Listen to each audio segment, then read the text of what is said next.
Good morning po. Sa mapagpalang umaga po sa ating lahat. Ayan, bagamat konti tayo, we will start worshiping this morning dahil hindi hadlang kung ilan kayo o nasaan kayo when you worship God. As long as you have the heart of worship and you want to praise Him in spirit and in truth, God will dwell in you. So, hayaan ko po lahat na tumayo. Worship you, Lord. Worship you, Father God. Worship you, Holy Spirit. We thank you, Lord. We thank you, Jesus. Thank you, Holy Spirit.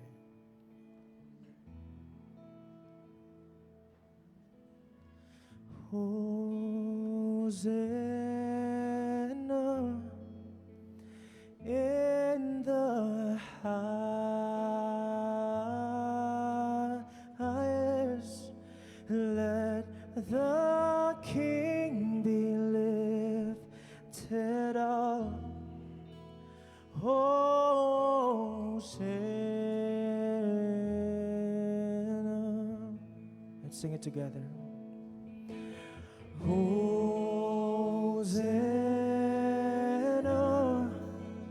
in the highest.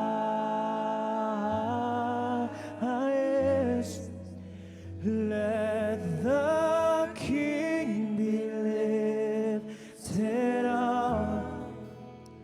Hosanna.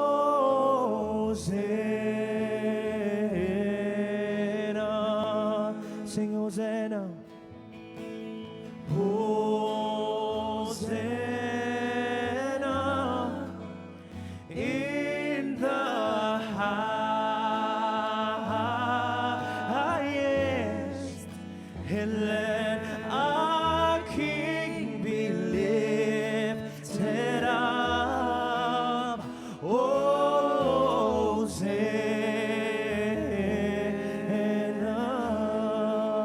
Hosanna. Hosanna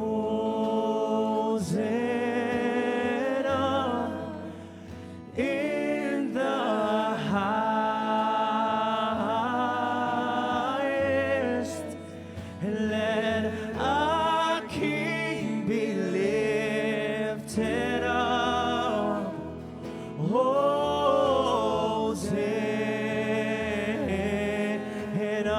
Hosanna, and Hosanna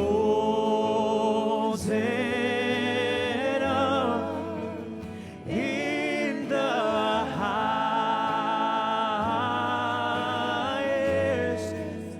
Let our King be lifted up.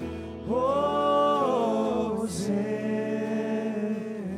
Say, let our King be lifted up, and let our King be lifted up, and let our King be lifted up in this place. Oh, let our King be lifted up. Let our King, oh, let our King be lifted up. Hosanna.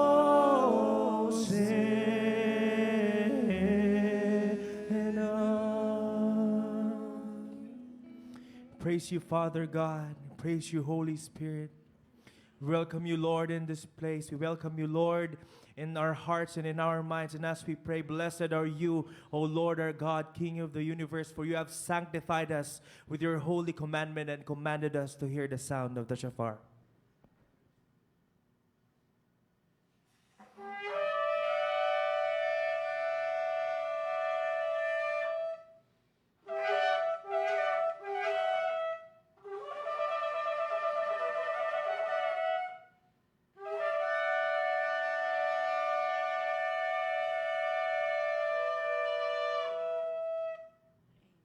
Amen.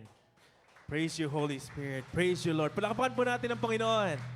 Thank you, Father God. Thank you, Jesus, for what you've done sa amin po mga buhay. At tanging kayo lamang po ang dapat sambahin ng iyong mga nilalang. Let's worship God through this song. Worship you, Father God. Let's worship you, Lord. Praise you, Jesus. Ang puso ko'y puno ng sigla, pagkat Jesus kasama kita, lalong gumagaan ang bawat umaga. Sa paglubog ng araw, papuri ko'y sisigaw, at sa aking pagtulog, kasama ko'y ikaw. Ikaw, tanging ikaw pa rin ang nais ko, ang hanap ko. Ikaw pa rin ang tunay na nagmahal sa'kin. Wala nang iba, ikaw pa rin. Kayo lamang po, Panginoon, ang dapat purihin ang iyong mga nilalang. Ang puso ko'y puno ng sigla, pagkat Jesus kasama kita, lalong gumagaan ang bawat umaga. Sa paglubog ng araw, papuri ko'y isisigaw, at sa aking pagtulog, kasama ko'y ikaw. Tanging ikaw pa rin ang nais ko, ang hanap ko. Ikaw pa rin ang tunay na nagmahal sa'kin. Wala nang iba, ikaw pa rin. Worship you, God, tunay na dapat sambahin. Ang puso ko'y puno ng sigla, pagkat Jesus kasama kita, lalong gumagaan ang bawat umaga. Sa paglubog ng araw, papuri ko'y isisigaw, at sa aking pagtulog, kasama ko'y ikaw.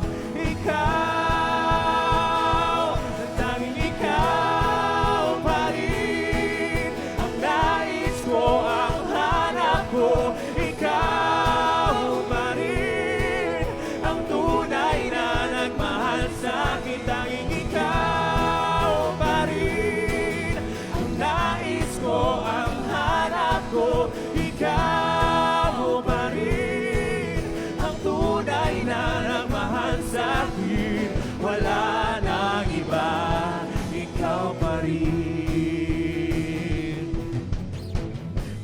Praise you, God. Praise you, Father. Ikaw pa rin ang nais ko, ikaw pa rin ang hanap ko.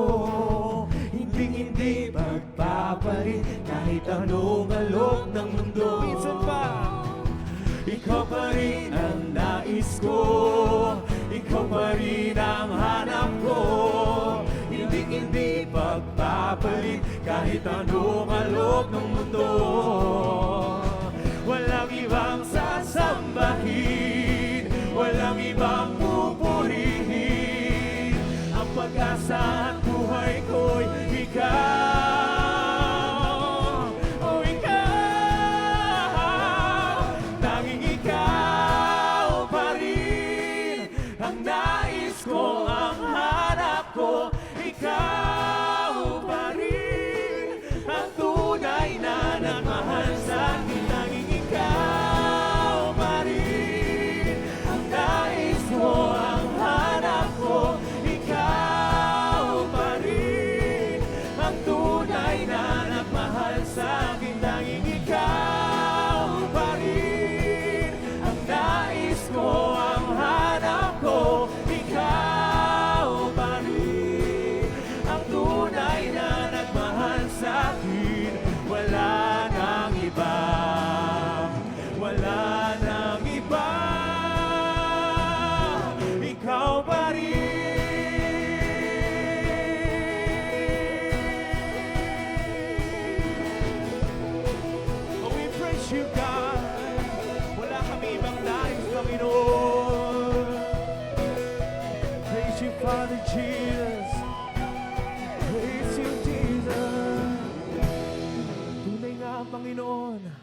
na wala po kaming ibang nais, Lord God, kundi ang sambahin po kayo. Na tanging kayo lamang po ang nararapat na maitaas ng iyong mga anak sa lugar na to. Praise you, Jesus. Praise you, Holy Spirit. And we truly appreciate, Lord, kung gaano po kayo katapat sa aming mga buhay. Sa pag-iingat, sa pagpapala, O Diyos. Sa pagsama sa amin sa araw-araw naming buhay. Though we know that we're not perfect, Lord. Though we know na we have a lot of shortcomings, but you still stayed. You still forgave us. You still healed us, Lord God. At marapat po namin ibalik sa inyo, Lord God, ang lahat ng pinakamataas na papuri at pagsamba na kaya namin.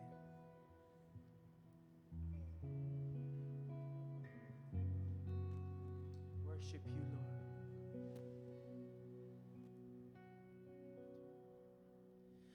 Sadyang kay buti ng ating Panginoon, magtatapat sa habang panahon, maging sa kabila ng aking pagkukulang, biyaya niya'y patuloy na laan. Katulad ng pagsinag ng gintong araw, patuloy siyang nagbibigay tanglaw. Kaya sa puso ko't damdamin, katapatan niya'y aking pupurihin. Dakila ka, O Diyos, tapat kang ang tunay, magmula pa sa ugat ng aming lahi. Mundo'y magunaw man, maaasahan kang lagi, maging hanggang wakas nitong buhay.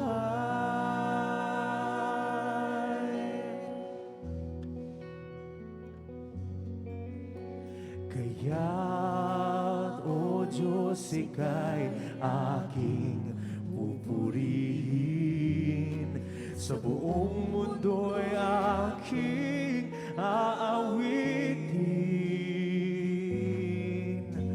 Dakila ang iyong katapatan, pag-ibig mo'y walang hanggan. Dakila ka, O Diyos, tapat kang ang tunay, magmula pa sa ugat ng aming lahi.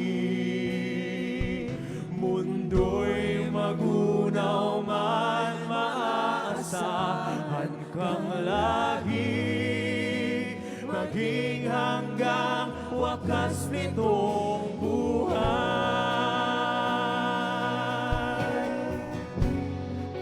Kaya, O Diyos, O Diyos, ika'y aking pupurihin, sa buong mundo'y aking aawitin.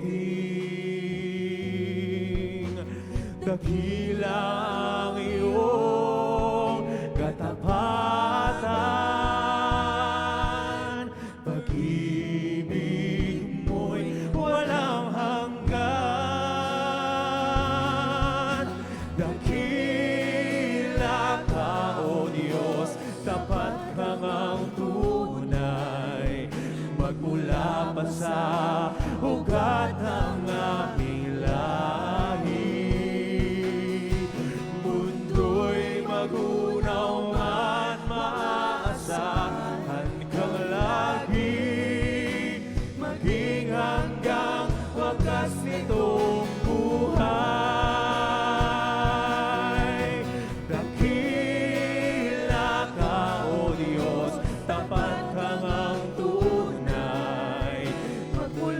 kasama sa ugat ng aming lahi. Mundo'y magunaw man, maaasahan kang lagi, maging hanggang wakas nitong buhay. Dakila ka, O Diyos, sa habang panahon, katapatan mo'y mag-ibay na sandigan. Sa bawat hati, tagumpay man ay naroon. Daluyan ang pag-asa kung kailangan hinahon. Pag-ibig mo'y lahat sa amin noon hanggang ngayon. Dakila ka, dakila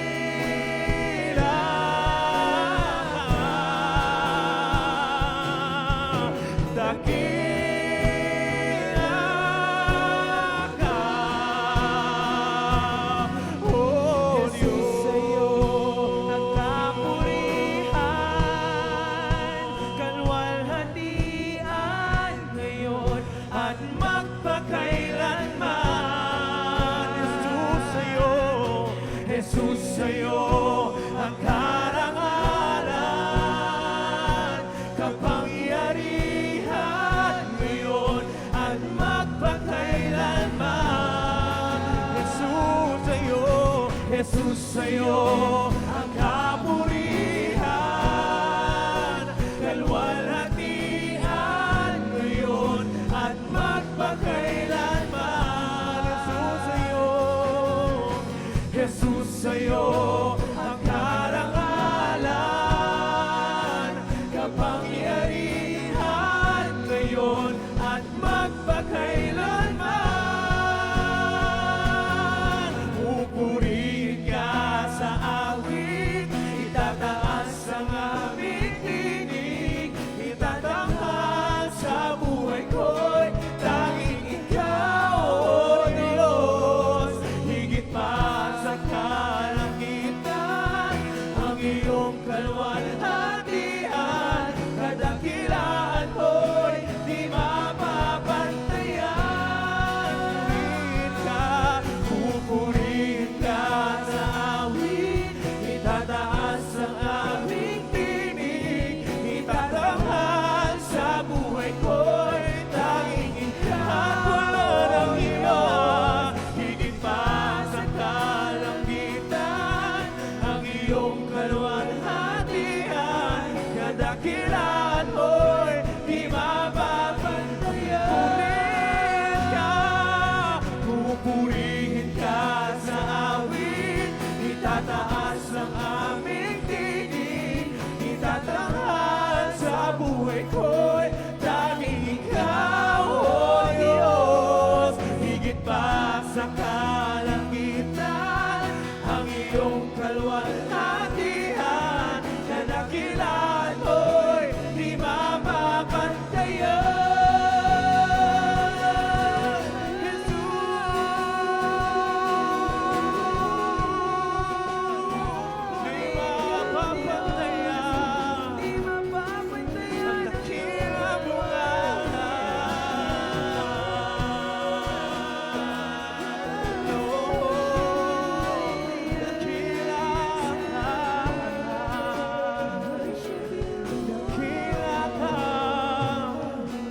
Pupurihin ka sa awit, itataas ang aming tinig, itatanghal sa buhay ko'y tanging ikaw, O Diyos.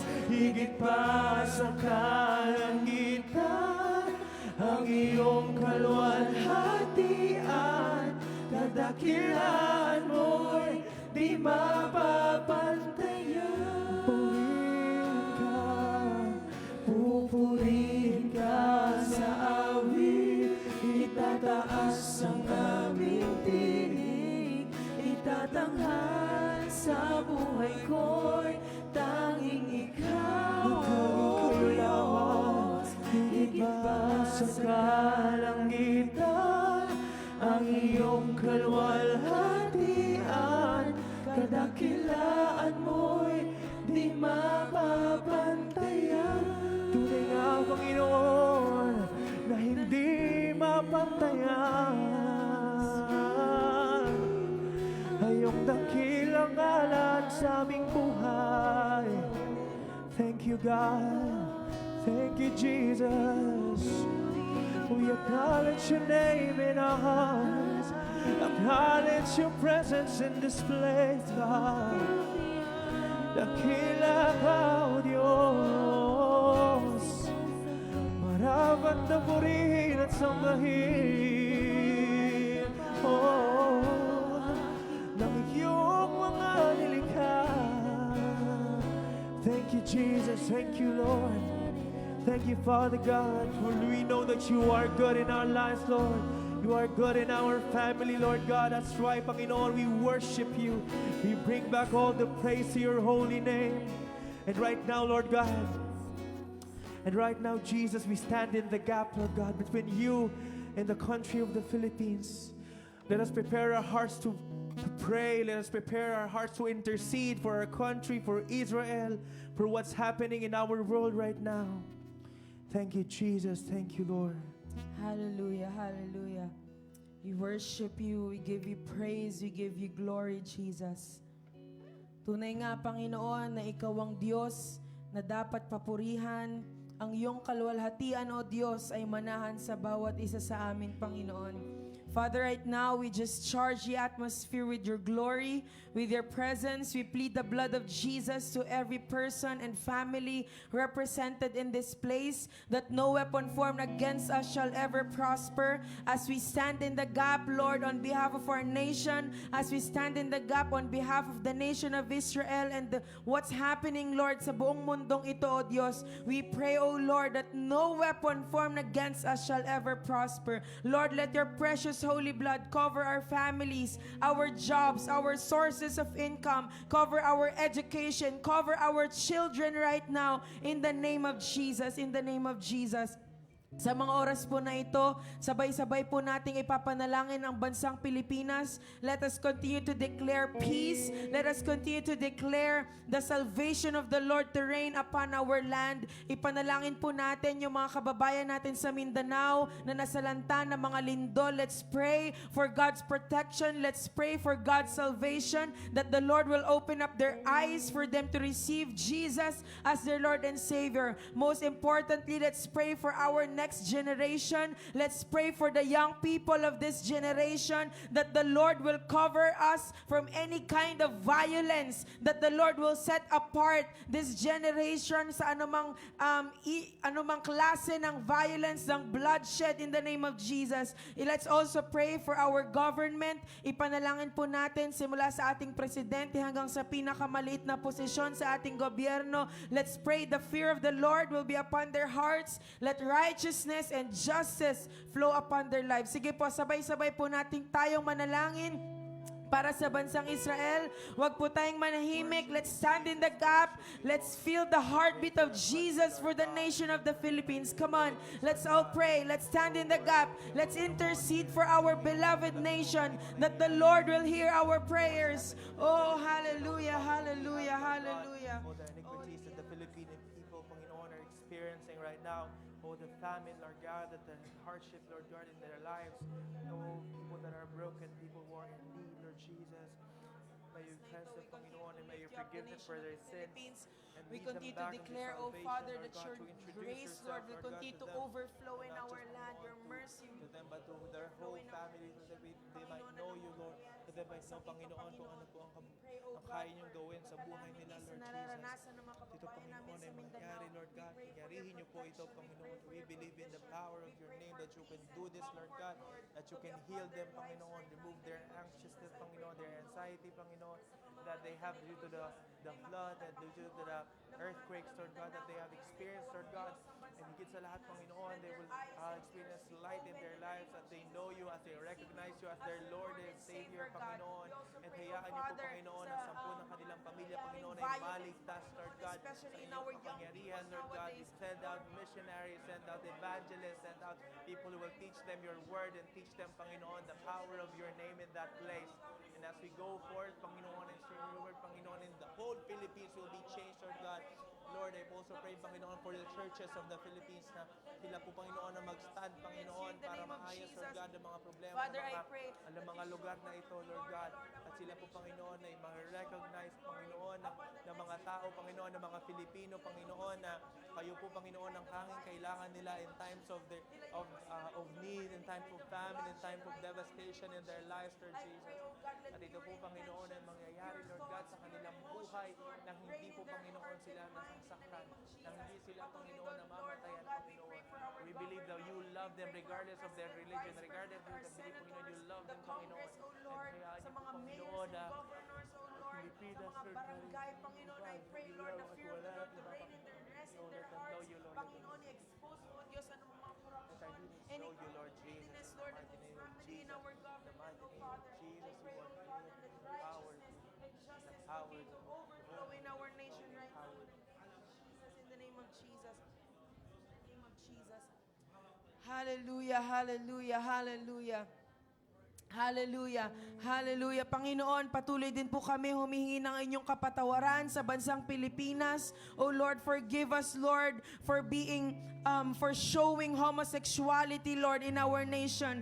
Forgive us, Lord, sa mga nagdaan na pride run, pride rallies, Lord. We pray, Lord, that you remember grace, remember mercy, Lord, to these people, oh Lord. I pray that you show forth your love to them, Panginoon. Nagisingin mo sila, Panginoon. Buksan mo kanilang mga mata, kanilang mga tenga, Panginoon, and let them encounter you, Lord. Let there be revival to this community. Let there be revival to the LGBT community, Lord, na patuloy, O Diyos, na makilala kanila bilang kanilang Diyos at tagapagligtas ng kanilang mga buhay. Forgive us, Lord, for any kind of blasphemy. Forgive us, Lord, kung binabastos namin yung pangalan mo, Panginoon. Patawarin niyo po ang bansang Pilipinas. And we continue to declare, Lord, your glory, your salvation, Lord, to flow, Lord, from Luzon to Visayas to Mindanao, from north to south, east to west, Lord, in the name of Jesus, in the name of Jesus. Hallelujah. Sa mga oras po na ito, ipanalangin din po natin ang bansang Israel. Let's continue to pray for peace, for protection, and salvation that comes from the Lord. Ipanalangin din po natin yung Prime Minister nila for wisdom and knowledge. Let's pray na tanggalin ng Diyos ano ba mga kayabangan, any kind of pride of life in their heart, in their lives, the lust of the eyes, the lust of the flesh. Let's pray that the Lord will also revive them and let them receive the salvation that comes from Jesus. Sige po, ipanalangin po natin ang bansang Israel. Let's stand in the gap on behalf of the nation of Jesus Christ. Hallelujah, hallelujah. Sige po, let's all pray. Let's all pray for the nation of Israel. Hallelujah, hallelujah. Praise, Lord God, for you are good, you are mighty, you are holy, Lord God. Lord, right now we pray for Israel, Panginoon. Alam niyo po, Panginoon, ang kanilang mga kailangan, strength and weaknesses, Panginoon. You know, Panginoon, the problems that they have with regards to their government, the problems that they have when it comes to other countries neighboring them, Lord God. Right now, Lord God, I pray for Israel, Panginoon, na hayaan niyo po sila, Panginoon, humble as they have. Mas makilala nila, Panginoon, kayo bilang Diyos at tagapagligtas, Panginoon, and not just grab the name that they have, Panginoon, for they know that they are the chosen people. Give them humility, Lord God. Pursue what is right, Panginoon. To share your word, to recognize Jesus Christ as their Lord and Savior, Lord God. At ito po, Panginoon, ay mangyayari, Panginoon, sa kanila na hindi po, Panginoon, sila nagigera, nagigiba, Panginoon, ng mga neighboring countries nila, Lord God. Lord, we pray for their leaders, Panginoon, na sila mismo, Panginoon, ay ma-recognize, Panginoon, kayo. For them to declare Israel as the purest. Continue to pray, O Father, that you will continue to reign and rule, Lord, sa bansang Israel, O Diyos. Hallelujah. Hallelujah, hallelujah. Thank you, Jesus. Thank you, Jesus. Thank you, Jesus. Hallelujah, hallelujah, hallelujah. Sa mga oras po na ito, maghawak-hawak po tayo ng kamay. And we will continue to pray for our brothers and sisters this morning.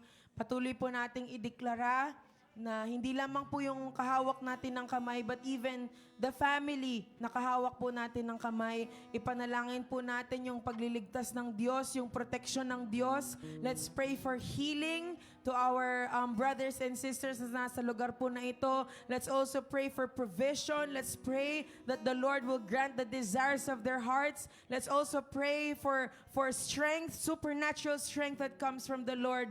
And whatever that the Holy Spirit is putting in your heart po na ipanalangin nyo po para sa kahawak nyo sa kanan at sa kaliwa, ay ideklara po natin sa mga kahawak po natin ng kamay, sa mga kapatid po natin sa umagang ito po. Sige po, let's pray for one another, bless one another, release life to one another, release provision to one another, release blessing and favor to one another. Hallelujah, Jesus. Hallelujah. I pray, oh God, for your favor, your blessings, open doors of blessings. Family, Lord, salamat po, Panginoon, sa bawat pamilya, Panginoon, represented in this place. I pray for healing, whatever kind of healing, emotional, physical, spiritual, mental, oh Lord, in the name of Jesus. I pray, oh God, for breakthrough. Let there be breakthrough in their lives, Lord, in all and every aspect of their lives as well, Panginoon. For your protection, saan mo man sila nangingin, O Diyos, ipatuloy mo, Diyos, ang protection mo ay sasama sa kanila. Your hand, Lord, will guide them. Your hand will protect them in the name of Jesus. Patuloy, Panginoon, na ito, O Diyos, ang pag-alis ng mga buhay sa kanilang buong pamilya. Let salvation fall upon their families as well in the name of Jesus. Patuloy, O Diyos, protektahan niyo din po ang kanilang mga anak, O Diyos. Their youth, Lord, their children, O Lord, this generation, Lord, ng kanilang mga pamilya, Panginoon, dinadalangin ko, O Diyos, na protektahan mo po sila na walang gawa ng kaaway, mga kapanay sa kanilang mga buhay sa pangalan ni Jesus. Lord, I pray, O God, that you would bless them, you will grant the desires of their hearts, you will bless the works of their hands.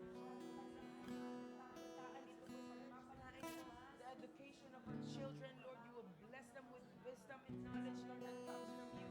In the name of Jesus, I pray for strength sa aming mga nanay, mga tatay, Panginoon, and protection, Lord, upon their lives, Lord. In the name of Jesus. Thank you, Lord. Thank you, Jesus. Hallelujah. Thank you, Jesus. Thank you, Abba Father. Thank you, Holy Spirit. You are so good. Ikaw ay Diyos na tapat at dakila noon, ngayon at magpakailanman, Panginoon. Lord, we pray, oh Father, ano man ang aming idiniklara sa bansang Pilipinas, sa bansang Israel, and even to our brothers and sisters that is in this place, we seal it by your blood, we seal it by word, we seal it by faith, Lord, na lahat ng ito, O Diyos, ay mapangyayari, O Diyos, ayon sa inyong kalooban at ayon sa inyong mga pangako sa aming mga buhay. Father, we pray, O Lord, even Lord, sa mga nangyayari sa buong mundo, Panginoon, yung nangyaring lindol sa Venezuela, Lord, we pray for protection, for peace, for comfort, O Diyos, sa mga tao, Panginoon, na nasa Venezuela, O Lord. We pray, O God, na patuloy na ang kanilang mga mata ay mabubuksan, Panginoon, and they will receive you as their Lord and Savior. Maraming salamat, Panginoon. Ngayon pa lamang, O Diyos, ay tinatanggap namin ang katagumpayan sa lahat ng ito, Panginoon. And we believe, Lord, that as we receive victory, your name, Lord, will be made known. Your name, Lord, will be famous. Your name will be glorified and lifted up, Lord. Hindi lamang sa pamilyang ito, but, oh Lord, sa buong bansang Pilipinas, sa buong bansang Israel, even our families, at sa buong mundo, O Diyos, ang pangalan mo ay mamutawi sa aming mga labi, Panginoon. At bawat tuhod ay luluhod sa inyo, Panginoon, bilang aming Panginoon at Hari ng aming mga buhay. Salamat, Panginoon.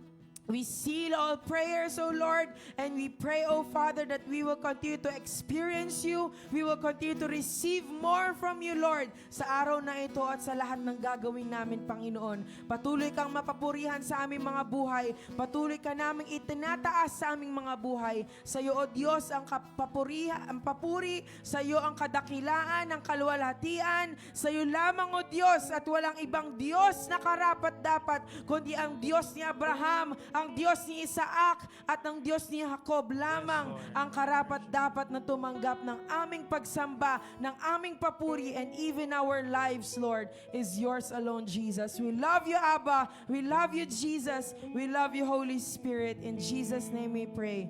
Amen and amen. Amen, amen. Sige po, Hallelujah. before we sit down, let us roam around. Batiin po natin ang bawat isa. Kamayan natin yan and let's sing this song.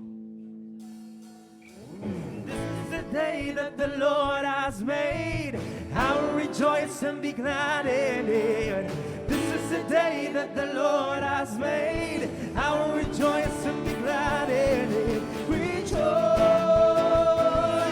in the Lord. Rejoice in the Lord. Again, this is the day. 'Cause this is the day that the Lord has made. I will rejoice and be glad in it. This is the day that the Lord has made. I will rejoice and be glad in it. Rejoice in the Lord. Rejoice. Sing rejoice in the Lord. Rejoice in the Lord. Rejoice in the Lord. Rejoice. Amen. Sige po. We may all sit down.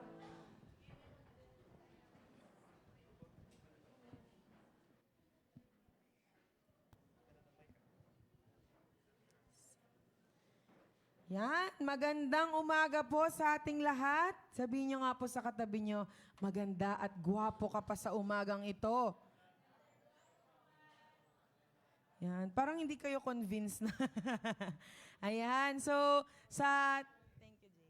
Sa araw po na ito, wala po ang ating mga magulang, ating nanay at tatay dahil ngayon po yung mga fathers po natin nasa Cagayan po sila, Gonzaga, Cagayan naman. Hindi naman sila sa Masbate po. Nandun naman sila sa dulong parte ng norte ng Pilipinas dahil pinuntahan po nila yung pamilya natin sa Gonzaga, Cagayan dahil yung pastor po natin doon ay umuwi na po siya sa ating Panginoon, si Tatay Erico Santiago po. So, kaya nandun po sila ngayon. And let's pray for the comfort and peace for the family po ni Tatay Erico and yung protection din po ng ating Panginoon sa ating mga nanay at mga fathers po natin na nandoon po sa Gonzaga, Cagayan. So, ngayon po, dahil ako po yung MC, alam niyo na po sino yung speaker. Ayan. So, sige po, hindi ko na po patatagalin. Tinatawagan ko na po ang naatasan na magbahagi ng salita ng Diyos sa atin sa umagang ito. Tawagin po natin si Brother Ronel Giducos.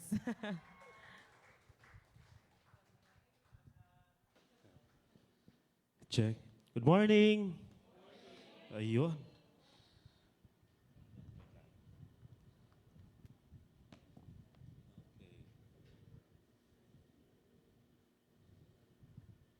So yun nga, no? Wala naman yung mga fathers natin today. But hindi yon ang hindrance or dahilan na hindi tayo magpatuloy sa pagpuri sa ating Panginoon. Amen? So this morning, we're going to hear or ito naman ang time na tayo kumain ng hindi pagkaing literal, ay pagkain sa ating espiritu. Amen? Okay, this morning, ating pag-uusapan, ready na po ba yung natin? Okay. Ayun. So, pasensya na, late ko na nabigay kay Dayan kagabi yun. So, hopefully na ni Dayan. Thank you, Dayan. All right. So, that's our topic for today. Faith tested by fire. Amen? So, our text na sa Daniel chapter 3, verse 13 and 18. So, let's read in Tagalog sa po. So, meron na po ba ang lahat? Daniel chapter 3. Okay, sa Tagalog. Alright. Babasahin ko po, no? And dito na lang, kung meron na, sundan nyo na lang po. Sa 13, okay. Nagalit si Haring Nebukadnezar nang marinig ito at ipinatawag niya ang tatlong lalaki. Sinabi niya sa Shadrach, Meshach at Abednego, totoo bang hindi kayo naglilingkod sa aking mga Diyos na ni sinasamba ng reboltong ginto na aking ipinagawa? Verse 15.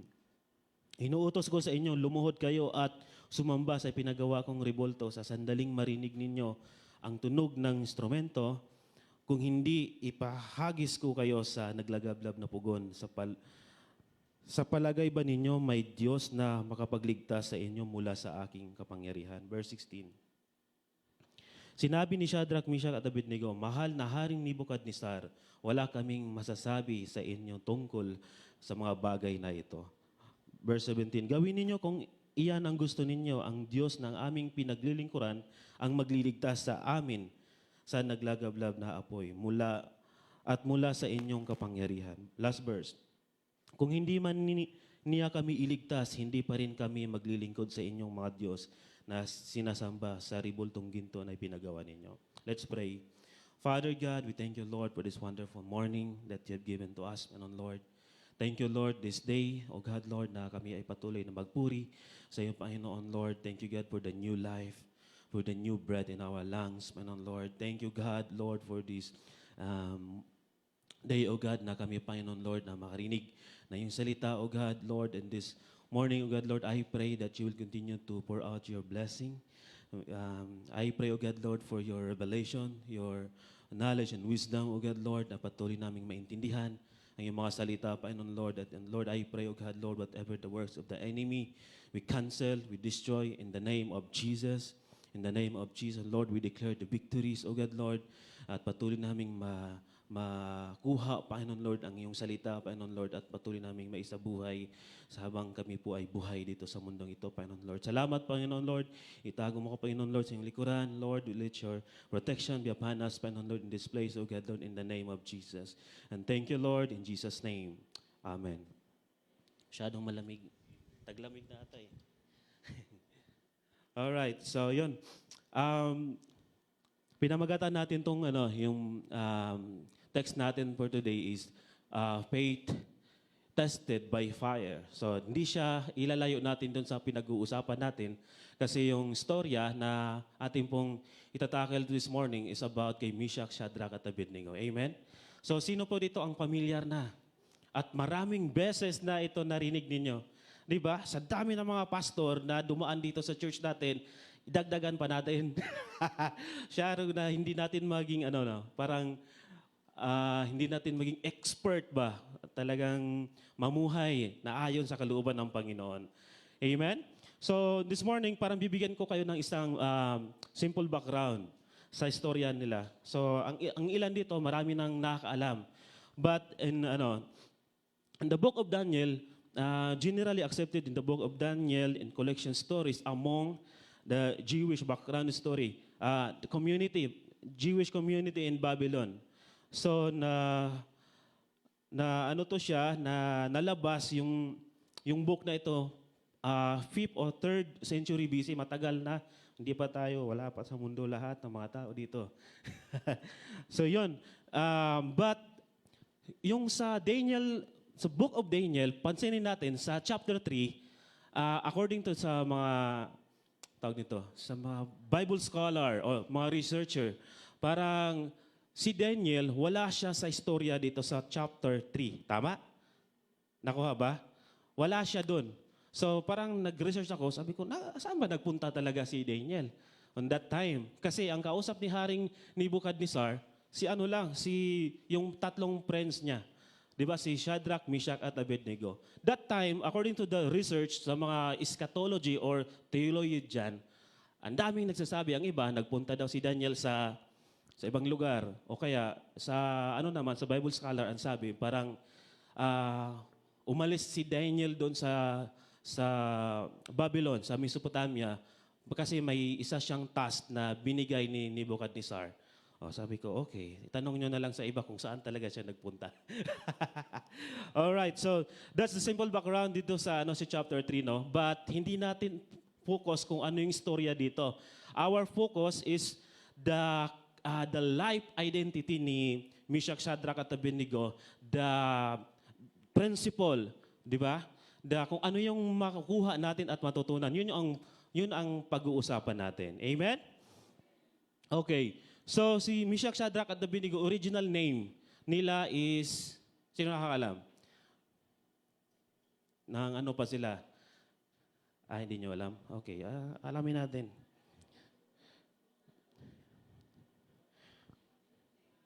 Original name, Hananiah, Mishael, and Azariah.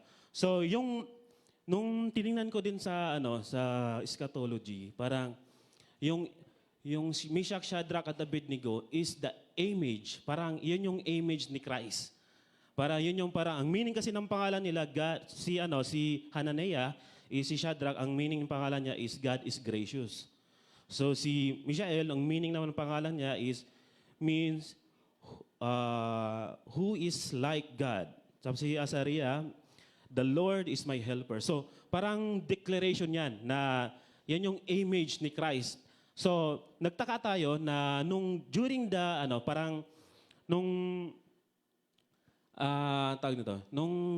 hinagis sila doon sa pugon, di ba?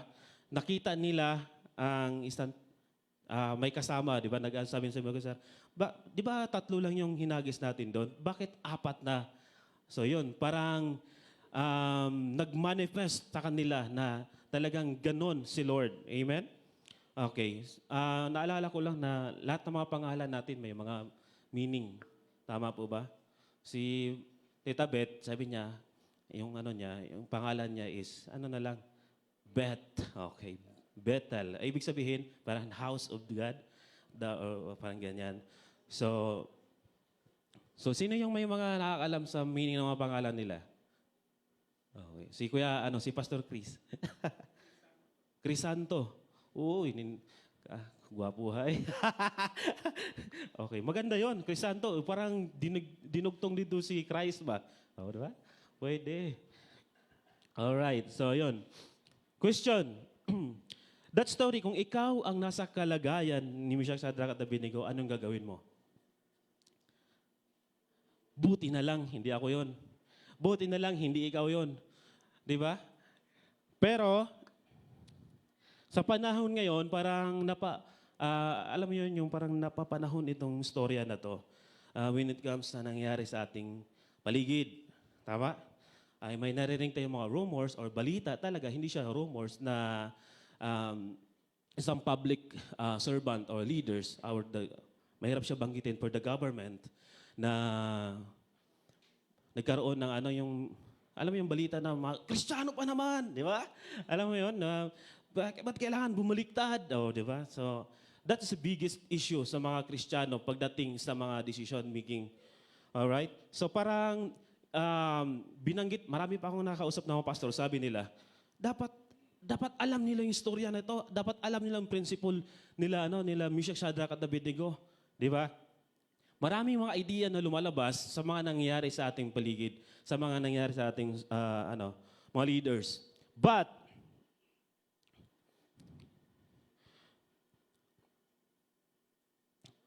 sa panahon ngayon, parang we don't judge muna, di ba?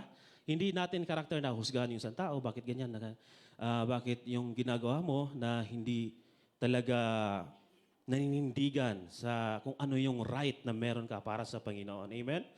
So yan, yun po yung parang napapanahon ngayon. The burst na storya natin pong pag-uusapan, parang related sa nangyari sa atin, nangyari sa ating paligid, but take it personally. Kung ano yung nangyari sa atin personal, so yun ang ating pong pag-uusapan. Amen? So yan. Yung verse na yun, parang isang favorite story na sa Bible. Ako, personally, parang isa sa mga favorite ko dito sa mga storya when it comes to the life of Daniel, the life of Meshach, Shadrach at Abednego, the life of Apostle Paul and Silas nung nakulong sila. Parang maganda. Pag magkaparehas-parehas sila yung, alam mo yun, yung situation, but same respond. Amen? Magkakaiba ang istorya kung saan sila hinulog. Si Daniel hinulog doon sa lion's den. Si Meshach, Shadrach, nilagay sa pugon 7 times na init. Diba? Pero same, si Apostle Paul nilagay doon, o kinulong sila. Si Silas. But same respond na ating nakikita doon. Kaya sabi ko, wow, ito talaga ang parang na-inspire ako dito sa mga story, sa mga Bible characters na ito. Amen? Ayan.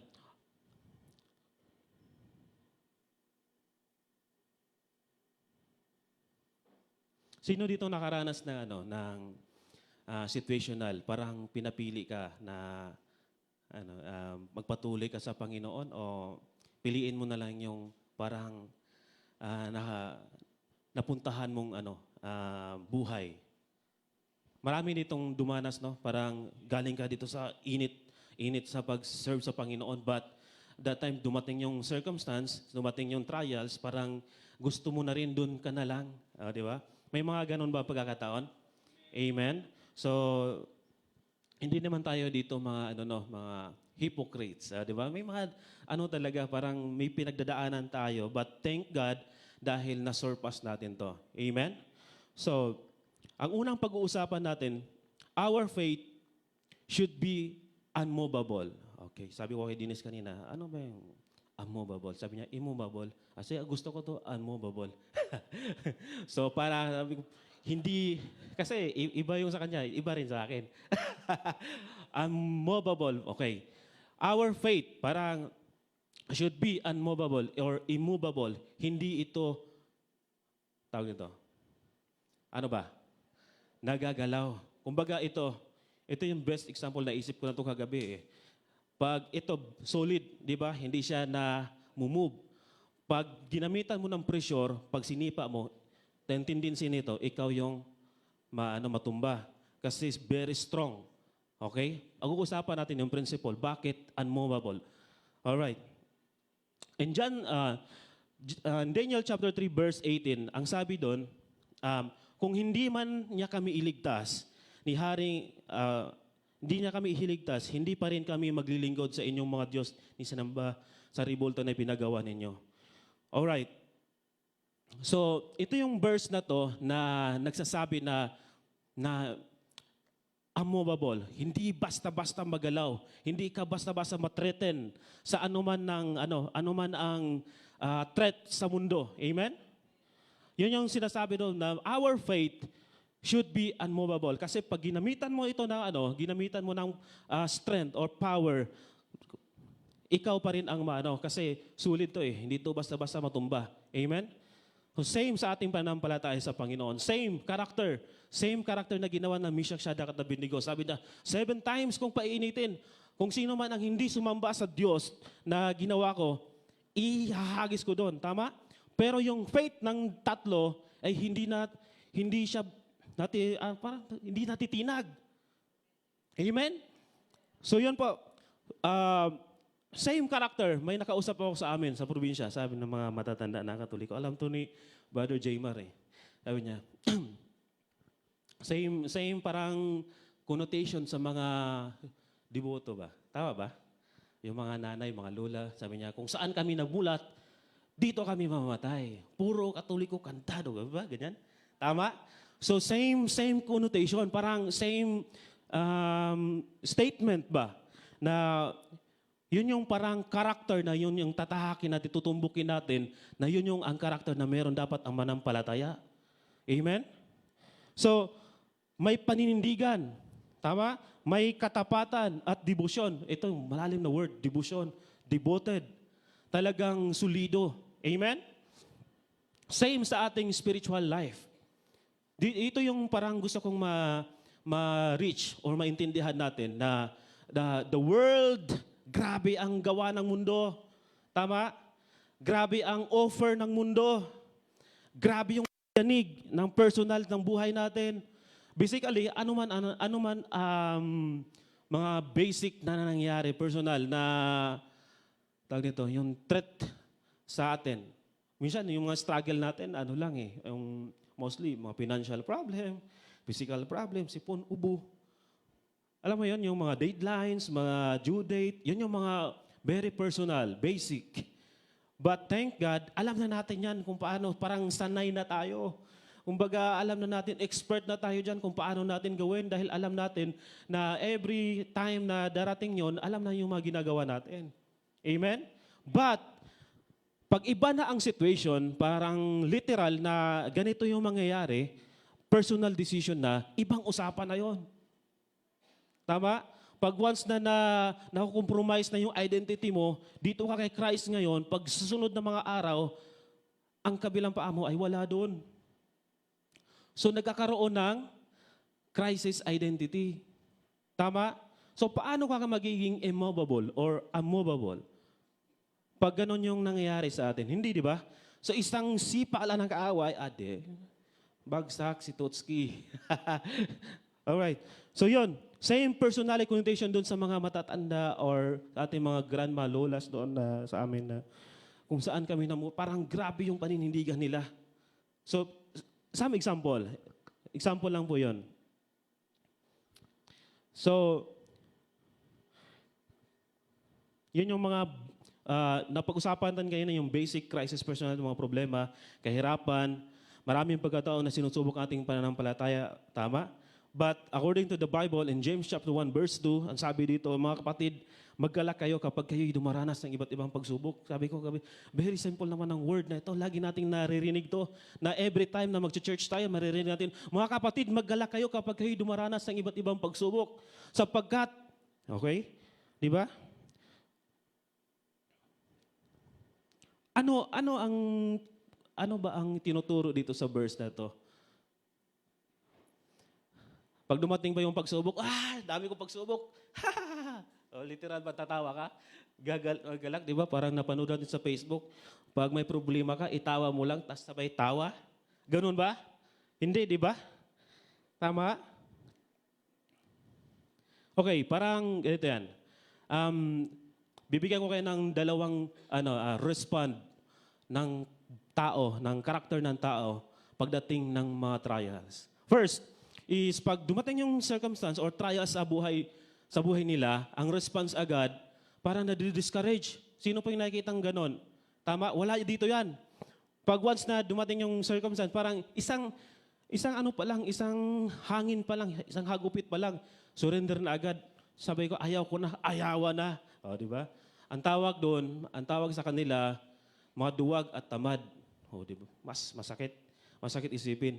Pero ang pangalawa, ito yung maganda. Pag dumating yung trials, dumating yung mga pagsubok sa kanila, ang karakter ng isang tao, ay gusto ko yan. Parang na-excite sila ba? Parang pag dumating yung trials sa kanila, parang na-excite sila na, gusto ko yan. Ako may kasama akong isang young people na pag once na nahirapan siya, mas gusto niya yon, parang gusto siyang na-challenge. Si Brother Renzo. Sabi niya, mas gusto siyang matcha-challenge pag nagkaroon siya ng kahirapan. So same thing, parang yun yung pangalawa na character or respond ng tao na pag may trials, talagang go! Gusto ko, Lord, bigyan mo pa. Gusto ko to. Kasi ang principle dito sa verse na to, ang nakita ko kagabi, sabi pala dito na the more na magkakaroon ka ng challenges, the more ka na magkakaroon ng victories. Walang nag-amen. 2, 3. Amen. Ulitin ko. The more ka magkakaroon ng challenges, maraming challenges, the more ka magkakaroon ng maraming victories. Pwede mo i-present, Grace, yung highlights na ng principle.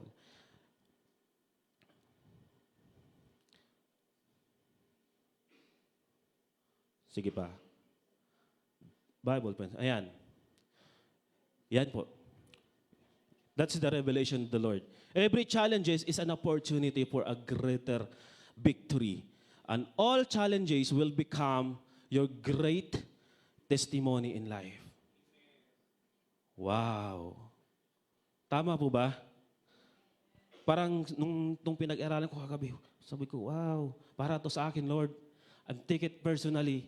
Dahil may mga bagay na many times na pag dumating yung kahirapan, talagang sabi ko, minsan ako personally, sabi ko, Lord, ganito ba ang mga anak mo? Di ba? May mga questions ba? May mga tanong na agad sa buhay. But the verse in James chapter 1 verse 2 remind me na every challenges is an opportunity pala. Parang pag once na magkaroon ka ng isang trial, is an opportunity for you to be ang tawag nito, maging victorious ka. That is another testimony. That's another history sa buhay mo na ito, nalagpasan ko to, ito, nagiging ano ako dito, di ba? So, so yun yung mga bagay na tinuturo ng Diyos para sa atin. Take it personally. Amen? So, yun, napakaganda. Doon sa youth camp, last youth camp namin, na-remember ko pa. Sino ba dito go wider?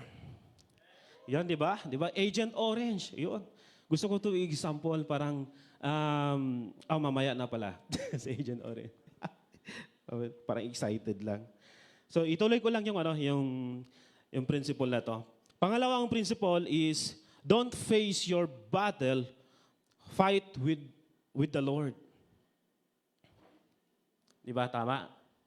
So, lahat na naman ng laban natin sa buhay, pagkasama mo si Lord, pagkasama natin si Lord, lahat yan, victory. Amen? Ulitin ko, don't face your battle alone. Fight with the Lord. Lumaban ka, nakasama mo ang Diyos. Lahat ng bagay na ginagawa mo, kasama mo ang Diyos. Sure yan na lahat ng gagawin mo, victory ang result. Amen? So, pag binasa natin James chapter 1 verse 2, maggalak kayo, tatawa ka lang ba? No, this is the very revelation ng Lord. That is the principle na binigay ng Lord sa atin today. That every challenges is an opportunity for a greater victories, testimonies in life. Ganoon. So, doon sa amin, doon sa Masbate, nung nag-concert yung Siklab, after ng concert, in-invite kami ng isang colonel sa Masbate. Na alam niyo yung natin, pastor natin siya sa Aroroy, sa, sa Pukdol. Ang ganda ng barangay, no? Pukdol. Pastor siya doon sa Pukdol. Tapos, in-invite niya yung buong team na mag-dinner doon sa kanila. Nung nakapasok kami doon sa bahay nila, namangha kami kasi lahat ng lahat ng medals or mga awards, badge, nilagay niya doon sa sa frame. Napalaking frame. Siguro talaga. Kalahati diyan sa sa whiteboard natin. Lahat doon mga nakalagay yung mga mga achievements. So that is all parang kung titingnan mo ang tawag sa kanya, yun yung parang ito yung nagawa ko, ito yung nalampasan ko, na-achieve ko. 'Di ba? May patunay, ganon. So, literally, tayong mga anak ng Diyos, tayong mga Pilipino, ay goal achiever tayo. Parang gano'n, di ba? Okay, may goal tayo. Kailangan natin itong ma-achieve. Tama? Sino ditong gano'n? Walang ganito. Walang mga, meron, di ba? May mga pangarap, tama? Maraming mga pangarap na gusto nating i-achieve. So, hindi nga lang pwede natin ilagay sa Pero ang iba, simplehan natin. Yung mga pamilya, mga nanay, mahilig yan, alam mo yung mga nanay, mahilig gumawa sa loob ng bahay, di ba? Marami silang gustong gawin sa loob ng bahay. Tama? Gusto kong magkaganito. Gusto kong bumili ng ganito. So, pag-iipunan yan. So, pag na-achieve, pag nakuha, na-achieve nila, di ba? Tama? So, literally, lahat ng mga tao, gusto natin ma-achieve ang isang bagay pag gusto natin. Amen?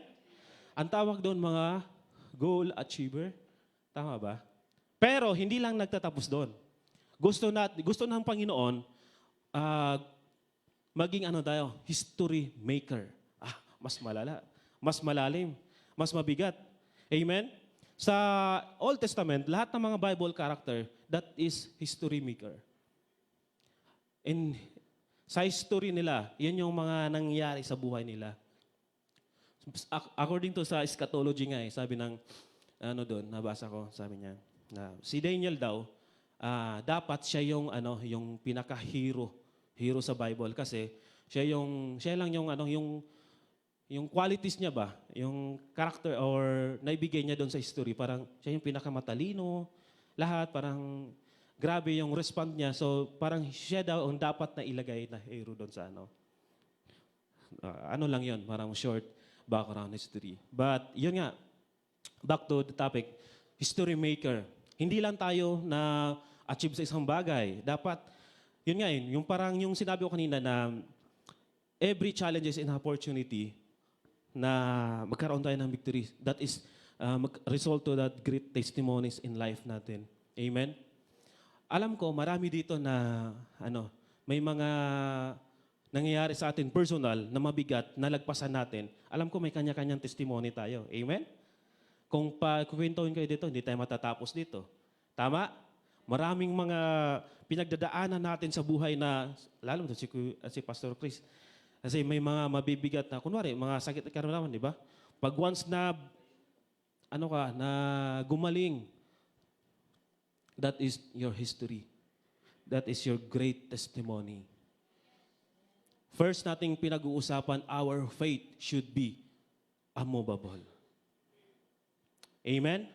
Same principle ng pinag-uusapan natin kanina nung hinagis sila, Shadrach, Meshach at Abednego doon sa pugon, na hindi man lang sila natinag. Sabi niya, ang grabe, di ba? Napakaganda. Kahit hindi man kami iligtas. Oh, yan yung parang prinsipyo ng isang mananampalataya. Kahit hindi man kami iligtas ng Diyos doon sa naglagablab na apoy, hindi pa rin kami sasamba doon sa mga Diyos na mga ribulto. Amen? Kumbaga, yun yung best example na pinag-uusapan natin today, and thus our faith should be unmovable. Amen? Palakpakan natin si Lord. Alright. Pangalawa, our faith, okay, Ate Grace, our faith will create an impact. Whew. Amen. Ulitin natin. Pwede nyo basahin po? Alright. Sa Daniel chapter 3, verse 24 to 25, okay, nagtaka at biglang itong istorya, parang nagtaka si Haring Nebukadnezar na biglang napatindig siya, napatayo agad siya. At tinanong niya na, di ba 3 yung hinagis sa apoy? Tapos sumagot yung mga yung mga sundalo. Opo kamahalan, sagot nila. Sa verse 25, bakit 4 ang nakikita ko? Walang gapos at naglalakad sa gitna ng apoy nang hindi nasusunog. At ang tingin ko, ang ika-4 ay parang anak ng Diyos. So si Haring Nebukadnezar yan, na nakikita niya doon sa loob, na naglalakad, nakasama nila Meshach at Abednego. That is Christ, that is Lord. Amen? So ano ang pinupunto natin dito? Sa verse 24 and 25. So ang pangalawang point natin, ang pinag-usapan natin, our faith will create an impact. Doon sa youth camp, grabe yung mga kabataan. Diba? Alala nyo po na laging dinidikdik sa atin na we will make an impact. Amen? So ito extended, parang extension. Sabi nag-uusapan, listen and carefully, mga kabataan. So hindi lang naman sa mga kabataan, especially sa atin mga mananampalataya. So ang observation ko dito sa verse, pag tiningnan mo agad yung verse, parang ano yung action word doon? Parang nagulat. Paano ba magulat? Nagulat si Haring Nebukadnezar at napatindig, napatayo. So that time, nang ginawa nila, yung decision nila doon sa first na pinag-usapan natin ni Shadrach at Abednego, yung decision nila na hindi sumamba sa Panginoon, that will cause an impact. Amen? Tama po ba? Pag once na ikaw ay tumindig at pag once na ikaw ay tumayo sa iyong pananampalataya kay Kristo, that will create an impact sa mananampalataya. Tama? Amen. So yun. So naalala ko yung istorya na dito na tayo, si Agent Orange. Okay? Paano ba yun pag Agent Orange ang sagot nila? Get up. O, di ba? Tayo. Charot lang. Okay. So, tinanong ko kahapon kay Denise, sabi ko, ano pa yung pinakakwento ni Agent Orange? So si LJ yung expert nun. Jay, pwede ba ano? Pwede ba magkwento? Oh, okay lang. Kasi parang magkamali ako magbigay ng information eh. Sound check. Ayun po. Kung matatandaan nyo po, nagkaroon tayo ng camp noong June 11 to 13. Ang pangalan niya po is Go Wider Agent Orange. So yung Agent Orange po, hindi namin, sinadya namin ng mga staff na hindi i-reveal kung bakit Agent Orange yung pangalan ng camp.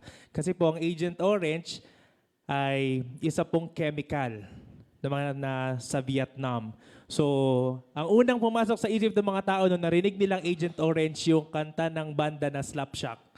Yung Agent Orange, get up, get up, get up. Agent Orange, come up, come up, come up. Yun. Ang problema po sa kantang yun, medyo negative yung song. Hindi po maganda yung kanta. And sinabi namin, bakit ito yung gusto nating maging pangalan ng camp natin? Dahil po sa word na impact. Kasi po, ang agent nung 1960s to 1970s, starting 1962, nagkaroon po ng war ang mga Amerikano at saka mga Vietnamese. Noong time po na yon, yung mga Amerikano, punta pa sila ng Vietnam para makipaglaban. Yung mga taga-Vietnam, nandun lang naman sila. So, mga kalaban po ng mga Amerikano, hindi na mga sundalong Vietnamese. Ang kalaban na nila, mga mamamayan ng Vietnam. At sa dami po nung ginawang patibong ng mga mamamayan ng Vietnam, yung mga Amerikano, hindi sila makapaglaban ng maayos. Kasi ang alam nilang laban, barilan lang. Pag may mga patibong na, hirap na yung mga yan. So, natatalo po ang mga Amerikano. So, ang ginawa po ng mga Amerikano, nagpadala sila ng mga lason. Sakay sa plane yung mga liquid na lason na yon, then ibabagsak galing sa plane papunta sa Vietnam. So, yung nauna po, Agent Purple, Agent Yellow, Blue, Green. Ang huli po ay Agent Orange. Nung nasa Vietnam po kami nila Kuya Nel, napuntahan po namin yung History Museum ng sa Ho Chi Minh City, sa capital ng Vietnam. Pagpunta po namin doon, doon yung history ng Vietnam, maganda, mga kulungan dati. Merong special na section doon na neon yung kulay. Bago orange siya, nakalagay Agent Orange. So hindi namin alam kung ano yung Agent Orange. Pagpasok namin, nakita kami doon ng mga iba't ibang pictures. May mga taong may mga deformities, may mga fetus na naka-preserved. Kasi yung mga tao po, nagkaroon sila ng sakit because of the Agent Orange. Grabe yung impact. It happened in 1975 and now it's 2026, so 51 years after.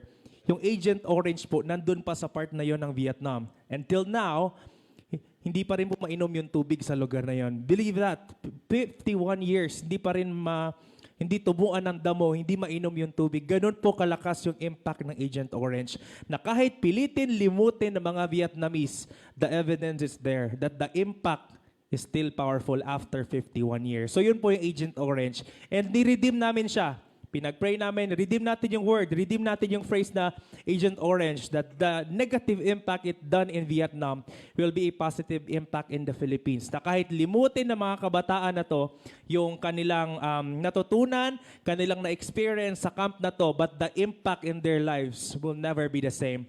Ibig sabihin, nandun pa rin yung tanim na espiritu ng Panginoon sa puso't isipan nila kahit gustuhin man nilang limutin. So yun po ang background ni Agent Orange sa camp namin. Thank you. Palakpakan natin sa Lord's Point LJ. Technically, yung title ng youth camp, that is Agent Orange, yun yung parang si LJ yung nagbigay ng idea.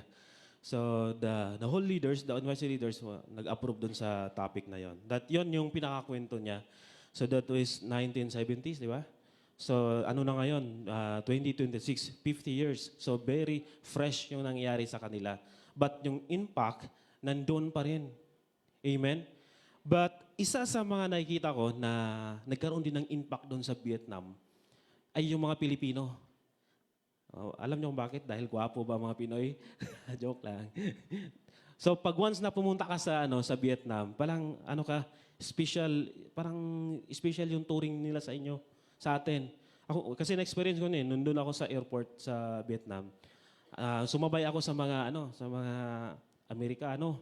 Kala mo naman parang Amerikano, pero Pinoy ba, maliit. Tapos yan, matatangkad, natabunan. Sabi ng guard ng meeting, oh, are you Philippine? Yes, I'm Philippine. Sabi niya, okay, this way. Okay, yung mga Amerikano, dahil bad record sila doon sa kasi sila yung nagdala ng, doon, yung, di ba, sa giyera. So, hindi sila masyado, parang, alam mo yun, parang welcome sila, pero not totally na ganun yung respond ng mga Vietcong. Pero pag once na Pinoy, okay, are you Philippine? Okay, I'm Philippine. Oh, so, dito ako pinadaan sa lusot agad sila, dumaan pa sa scanner, kung ano-ano yung mga ganyan. But nung another experience doon doon na kami nag-tour doon sa Sapa, yung Sand Dunes. Tapos sa Moyne, ayan, nandun kami. Tapos yung mga doon, yung mga tao, mga Vietcong, very friendly talaga na nakikipag-usap sila sa mga sa mga Pinoy. Kahit doon sa market, sa Bentham Market, ay paborito ni Tatay Bing yun. Kasi nandun lahat ng mga mura. Oo, lahat ng mga, alam mo yun, pero nakakatuwa kasi yung mga Vietnamese naman doon mga tao, marunong magtagalog. Ay, halina kayo, mura dito, barato, bili na kayo. Diba? Sabi ko, mga Vietnamese ba itong mga to?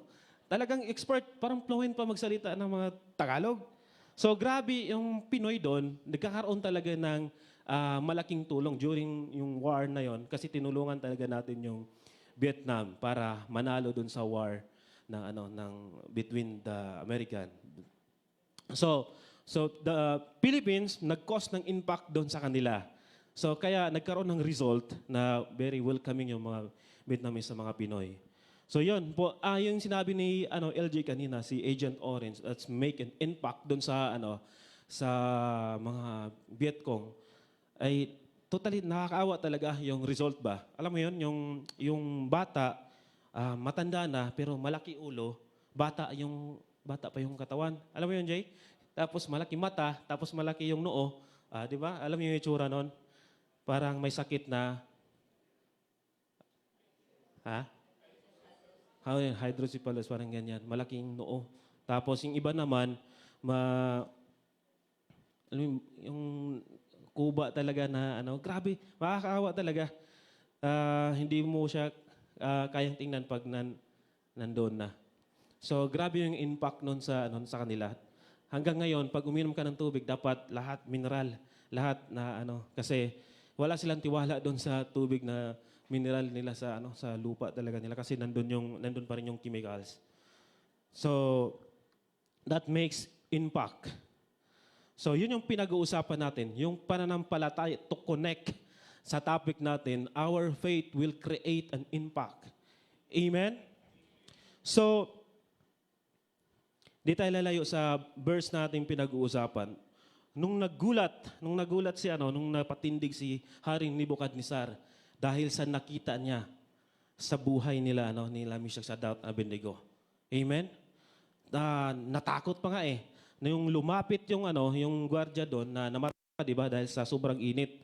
Pero si Haring Nebukadnezar nagulat at napatindig. At ang history noon in the last verse at prinomote sila Meshach, Shadrach at Abednego kasi tauhan sila doon sa government doon sa sa Mesopotamia. Amen.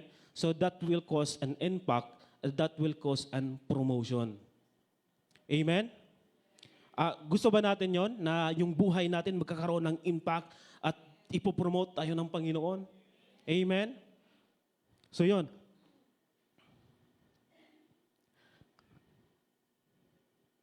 Doon sa youth camp, sa nangyari sa last camp namin, na-emphasize doon yung the word impact, Agent Orange. Na parang may gusto lang kami doon na i-reach sana pero hindi namin siya nagawa. Na in the biblical foundation and impact ay maraming insight sa Bible, tama, di ba? But especially sa mga kabataan, yun yung tinuturo sa kanila na our life. Yung tema nga doon sa namin yung verse parang hindi nga na sino yung nakakalam sa verse doon? Oh, di ba? Hindi na naalala.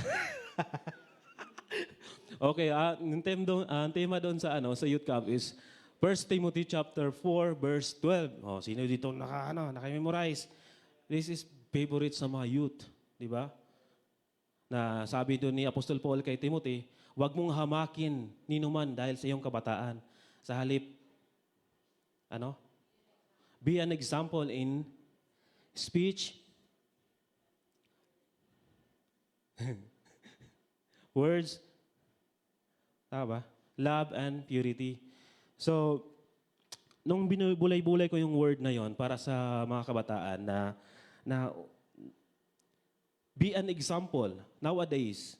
Kasi literal sa amin ba, diyan sa bahay namin, every morning, yung mga kabataan ba na naglalaro, nagsisigawan, ang lutong. Grabe, sabi ko, wow, mga bata ba yun? Tapos sinisilip namin ni mga bata nga. Grabe magmura, grabe mag-away. Talagang to the point na below the belt yung mga sasabihin, mga bata pa. Sabi ko, alam mo yun, tapos related sa ngayon, sa mga nangyayari ngayon, ang dami nating nababalitaan. Sino nakakakita ng estudyante na nanaksak doon sa Cavite? May namatay ba doon? Di ba? So, tapos nag-arise pa yung tawag nito, yung mga balita natin yung mga adik sumasakay sa jeep, naninipa ng mga pasahero. Nakita niyo po ba 'yon? So, this is season, parang season sa mga kabataan na this is the time to know, to stand yung mga anak ng Diyos. Dapat tayong mga magulang or dapat ma-guide natin yung mga anak natin. Sabi pa ng iba, parang nakakatakot naman magpaaral ngayon. Kasi yung security ba ng mga kabataan, hindi na safe to the point na nagkakaroon na ng fear sa puso ng mga tao na ganun yung nangyayari. But ang pinag-uusapan natin today na the principle na meron sila sa dagat, yun yung ma-transfer natin sa kanila na we believe na we are protected. Amen? We believe na tayo ay protektado sa grace ng Panginoon, sa protection ng Panginoon. Amen? So, let's go back to the topic kanina sa mga kabataan na be an example in this generation, sa panahon ngayon, lalo na sa mga young people, sa tumatayo ng mga young people. So, sabi na Apostol Paul noon kay Timothy na be an example in his speech. Sa lahat ng mga kabataan ngayon, magaling magsalita. Tama? Magaling sumagot. Tama? O, di ba? Ang galing nila, ang dami nilang alam, ang daming pumapasok sa isipan nila. Ito yung curiosity ng mga kabataan ngayon eh. Pag sinabihan ng mga magulang, parang ang galing ba magribat? Parang ang dami nilang alam na, ay, ikaw nga, ganito, ganyan. Alam mo yon? Yun na yung mga nangyayari, literal, na parang dahil nakikita nila sa iba, i-compare nila sa iba. O, di ba? So, ito yung parang ibinabalik tayo dito ngayon na that's the root or principle sa Bible na we must be an example, lahat ng mga kabataan, na sa mananampalataya. Maging example tayo doon sa ating pananalita, sa ating mga gawa, sa last nga doon sinabi na po in love and purity. O, di ba? Medyo pag tinakil natin yung love and purity, medyo malalim. Grabe kasi ang case sa panahon ngayon, no, maaga pa, marami nang natitisbon o mga ganyan, di ba? Sa sa statistic parang 12 years old pa lang, di ba? So grabe yung rampant. So kasi dito sa Pilipinas, may bago na namang influence na gustong isulong sa government. So we love the community of LGBT, but we don't love the influence na binigay nila. So yun yung nagkukos kasi ng impact sa mga kabataan. Minsan nga sa church, hindi na alam kung may mga nangyayari. May narinig akong, hindi siya narinig, share sa isang mga leaders natin sa ibang church na sabi nila, nakakatakot kasi sa loob ng church, may mga mga young people na hindi alam yung identity na. Pero, they love God. Ay, ano to? Ito'y parang question mark ngayon. Mga nangyayari. Tama? Parang sabi ni Kuya Rabay yun parang nasa loob ng church pero hindi na alam ang yung identity. So, grabe yung influence na nangyari sa labas. So, pag once na yung faith natin na hindi magkakaroon ng impact sa kanila, yung influence sa labas, yun yung mag-i-impact sa atin. Papayag ba tayo doon? No. Yung influence natin, yun yung magkukos ng impact sa kanila. Kaya lang, ang nangyari sa atin, literal, parang nasisira yung pangalan ng mga born again. Di ba? Parang, because, siyempre, daming nangyayari. Daming ideas na pag once na isang leaders, tulad nga, nabanggit ko kanina, ang daming mga tao na, nagko-comment doon. Ito, simplihan natin. Pag dumating yung mga ganong senaryo sa atin, ito parang create my own story sa mind ko. Kagabi sabi ko pa, may Kristiyano na nag-order sa McDo. Sabi ng waiter, sabi ng cashier, okay lang ba ma'am? 15 minutes waiting kasi niluluto pa yung chicken. Sabi ng Kristiyano, okay, walang problema. Kristiyano ako eh. Okay, dumating, hintay na siya doon ng 15 minutes. Wala pa rin. Tumaas na yung liig. Tingin doon sa likod, wala pa rin. Dumating yung point na 45 minutes na. Tapos wala pa rin. Okay. Lumabas ang totoong yung karakter, nag-super science na doon sa cashier. Sino ba yung manager dito?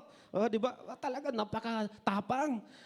Parang lumabas yung, parang simpleng nangyayari ba? But nagkukos ng impact in a bad way. Tama? Parang inaway na yung manager doon sa McDo. Tapos, hindi pa nagtatapos yung storya doon kasi sa panahon ngayon, maraming vlogger. Maraming influencer. Kahit sa church, maraming mga vlogger dito. Mas daig yung mga, yung mga media natin sa mga content creator. Ang media, may mga uniform yan. Pero pag pumasok yung content creator, kahit walang abog-abog, pasok yun. So yun, nangyayari, nabidyuhan.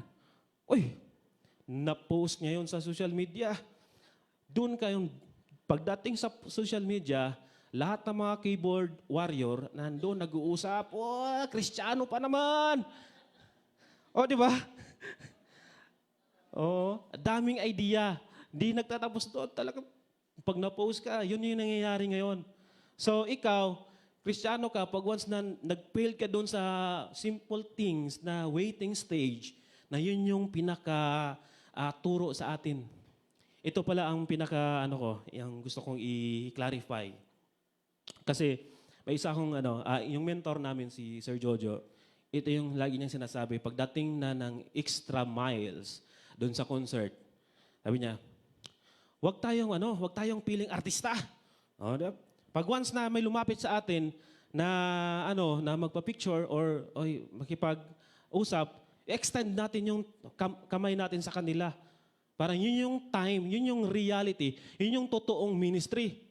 Kasi yung nasa stage ka pa, grabe ka tumugtog, grabe ka kumanta, puging-pugi, gwapong-gwapo ka doon sa taas ng stage. Pero ang reality, ang totoong ministry, pagtapos ng concert kasi pagod ka na. Yung iba hindi na makalapit sa tao dahil pagod na. Yung iba nagkukos ng disappointment yun sa mga tao. So sabi ni si Kuya Jojo, sabi niya, ito yung time na mag-minister. Ito yung time na ipakita natin yung impact natin sa kanila. Kasi simple lang naman okay brother, simple prayers sa kanila, extend prayers sa kanila. Pero yung struggle mo, pagod ka na. Tama? Same doon sa isang Kristiyano nag-order sa McDo na hindi tumagal, yung sa waiting stage na yon, yun yung pinaka-ministry. Power. Tama? Yun yung pinaka-point doon. Pag once na nahirapan ka na, natitrigger ka na, pressure ka na, yung respond mo, dapat alam mo. Amen? Lagi ko itong parang sinasabi sa pag once na nag-preach ako dito na yun yung pinaka-favorite line ko kasi pinapractice ko ninyon. Talagang kumalma ka sa gitna ng labanan. Mag-isip ka ng maayos para makapag-respond ka ng maayos. Sabi ni, ano ba yun si boss? Boss Ari sabi na nag-away-away yung mga ano niya ba, yung dating katulong niya. Sa hinabihan niya yung isang katulong niya, huwag kang magdesisyon pag galit ka. Di ba? Ang point doon, huwag kang mag-decide pag nasa pressure ka na hindi mo alam kung ano yung result noon. Amen? So, yon, our faith will create an impact. Paano? Sa simpleng nangyayari, sa simpleng waiting stage, sa simpleng pressure, sa simpleng pagyanig. Yung buhay natin, yun yung mismong mag-i-impact sa mundo na to. Amen? So, kaya sabi ko kanina, napapanahon yung pinag-uusapan natin ngayon kasi will cause an impact. Marami na ngayong usapin sa paligid. Yung mga Kristiyanong sirang-sira na. So, hindi tayo papayag doon. Our life, our faith to Christ will create an impact to others. Lalo na sa labas. Kasi dito sa church, sa loob ng church, magaling tayo dito mag-filter. Lahat dito, di ba? Lahat, siyempre, ang tunay na labanan, nasa labas. Sa ating personal living, sa ating trabaho, sa ating negosyo, lahat ng aspeto ng personal na ginagawa mo, dun ang totoong labanan. Dun ang totoong ministeryo mo. Ang unang, naisip ko lang, ang unang ministry mo pala, yung sarili mo.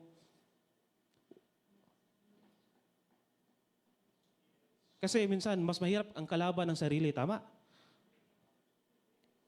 Minsan, yun yung parang, ang unang ministry ko pala, sarili ko. Ayusin kong buhay ko. Ayusin kong buhay ko, maging impact sa ibang tao. Maging worship sa Panginoon. Amen?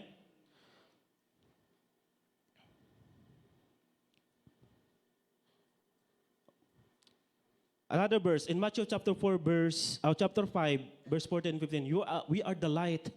This, parang na-topic to ni Ma'am Hasmin, di ba? Yung light or salt. But, Yasmin. So, in connection dun sa sinabi ni Apostle Paul sa mga kabataan, you must be set an example. And because we are the salt and we are the light in this world. Kumbaga, yung influence, yung impact natin sa labas, ay hindi mawalan ng alat. Hindi mawalan ng liwanag. Pag once na pumunta ka doon sa lugar na yon, you will cause an impact. You will show the light. You will show the life. Manifest the life. Influence the life. Amen? The principle na pinag-uusapan natin today, the life of Meshach, Shadrach, at Abednego, very firm. Grabe yung decision nila. Kahit hindi man kami iligtas, that is the principle sa Bible na dapat nating matutunan. Amen? Kahit anuman mangyari sa akin, anuman ang takbo ng mundong ito, anuman ang hamon sa buhay na ito, we will stand firm in the sight of God. We will stand with dignity. Amen? That will create an impact. The last point natin pag-usapan, our faith must be in action. Alam natin sa Bible, pag sinabi natin, faith without action is dead. Literal talaga. Kung ang espiritu ay walang laman ng espiritu, kung ang pananampalataya ay walang gawa, ay patay. Hindi, pwede ba yun ma-show yun, Ate Grace? Don't just believe. May ginawa ko dyan eh. Don't just believe, live it. Ibuhay mo. Huwag mo lang paniwalaan. Huwag ka lang mananampalataya. Huwag lang dito sa utak. Huwag lang mo narinig. Ibuhay natin. Amen? Hindi lang ikaw, kundi ako, lahat tayo dito. Pag narinig natin ang Word of God, the principle na pinag-uusapan natin today, hindi lang tayo maniwala, kundi ibuhay natin. Amen? Pangalawa, don't just hear God's Word Obey it. Hindi lang natin na basta-basta narinig, hindi lang natin basta-basta na narinig dito sa church, even na lahat natin pag binasa natin ng word ng Panginoon, pag may revelation ng Lord sa atin, obey. Amen? Sabihin natin, okay lang, galing natin magsalita kasi it's a time to, parang ganyan ba? Pero pagdating na sa reality, doon tayo magkaalamangan. Amen? Kaya sabi ko kanina, in a simple waiting stage, doon matitest ang ating pananampalataya. Amen? Gusto ko lang, may oras pa ba? Char, tumagal. Gusto ko lang i-share yung waiting stage na nung panliligaw ba? Oy. Gustong-gusto itong mga kabataan. Waiting stage. Okay, mga kabataan. You must create an impact doon sa waiting stage ninyo. Kasi ako, dumaan din ako sa ganon. I'm very proud na dumaan ako sa panliligaw na parang makaluma ba? Magdadala ka ng, pag pumunta ka doon sa bahay, dala ka ng prutas, dala ka ng pagkain, para okay, na to, tips na to sa mga kalalakihan. Pag pumunta kayo doon sa bahay na niligawan nyo, magdala kayo ng para sa parents o ganyan. So yun yung parang mga ginagawa, di ba makaluma pero very impactful. Kasi ang una mong nililigawan, hindi yung babae, kundi yung mga magulang. Amen ba, mga nanay? Yun, gustong-gusto ng mga nanay yun. Pag once sila, ang unang niligawan, matik yun. That's a green flag, ready to go. O, di ba? Amen? So, ano ba ko nun? Waiting stage. Dumating kasi sa point na parang si Tatay Bing, parang wag muna. Ay kami, okay na. Okay na kami, di ba? Okay na to. Pero, sabi ng mga magulang, ay hindi pa. Kailangan pa maghintay. Maghintay. Kailan pa? Next year. Ha? Next year. Okay, parang process na yon, parang ini-enjoy na lang namin yung yung waiting stage na yon. So, very yung pag once na naghintay ka talaga, grabe yung impact nun sa amin. Kasi parang it's an honor, parang pag once na pagsumunod ka, you will parang amazed dun sa result. Tama? Siyempre, ang pinaka-result, yung siyempre yung na kayo, sumagot na yung girl, di ba?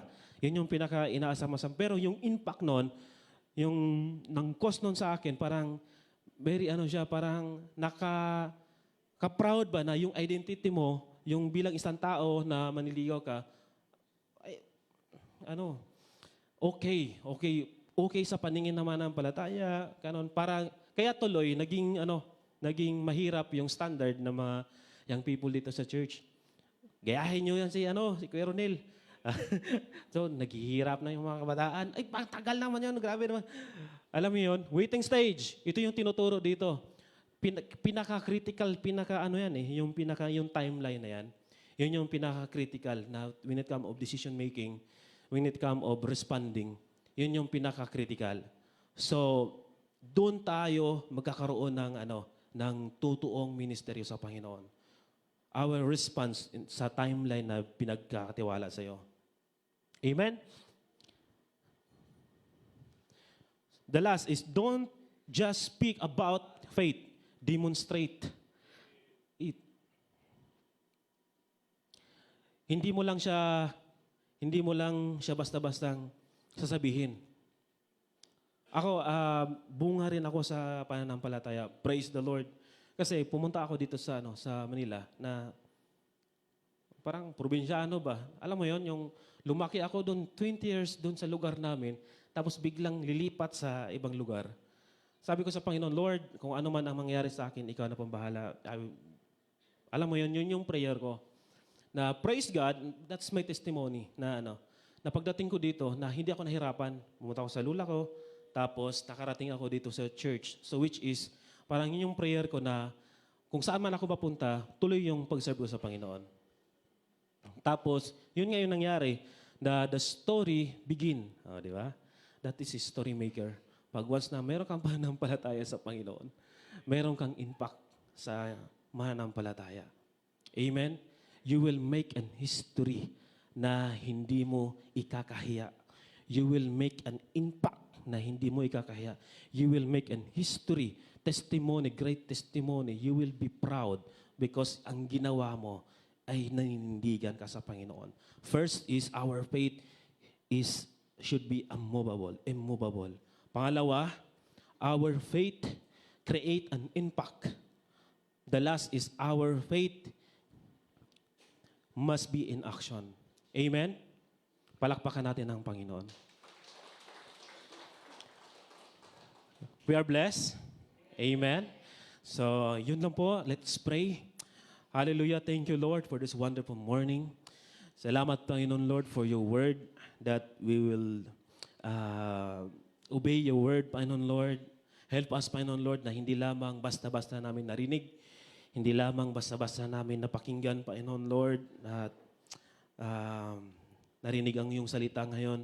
Lord, tulungan mo kami, Panginoon, Lord, when it comes sa mga bitin ng trials, Panginoon, Lord, the waiting stage na meron na hinahandle namin, Panginoon, Lord. Lord, I pray that you will continue to bless us, Panginoon, Lord. Give us strength, O Lord, to stand. Give us faith, Lord, to stand, Panginoon, Lord, na kami patuloy tumayo, Panginoon, Lord, sa gitna, Panginoon, ng crisis, Panginoon, Lord, ng aming pong buhay, Panginoon, Lord. I pray, O God, that you will continue to bless us, Panginoon, Lord, with your word, with your power, Panginoon, Lord.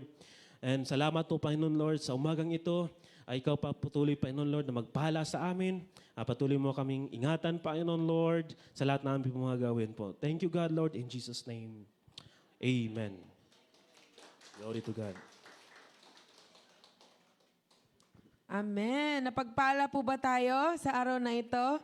That in every season of our lives, kahit tayo ay tested by fire, let us gamitin natin yung pananampalataya natin. Amen po ba? Kasi sabi, di ba dun sa last point, our faith must be in action. Hindi pwede na basta nananampalataya ka lang, but we need to work and use our faith in action. Amen po? Kaya as we continue to use our faith in action, tayo po ngayon ay magbibigay sa ating Panginoon.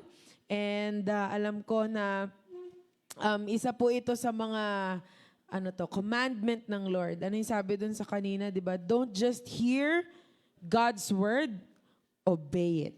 Kaya isa to sa mga salita ng Diyos na ibinigay niya sa atin. Kaya tayo po ay susunod na tayo ay magbigay para sa ating Panginoon at ibigay sa Kanya yung kung ano po yung natanggap po na atin.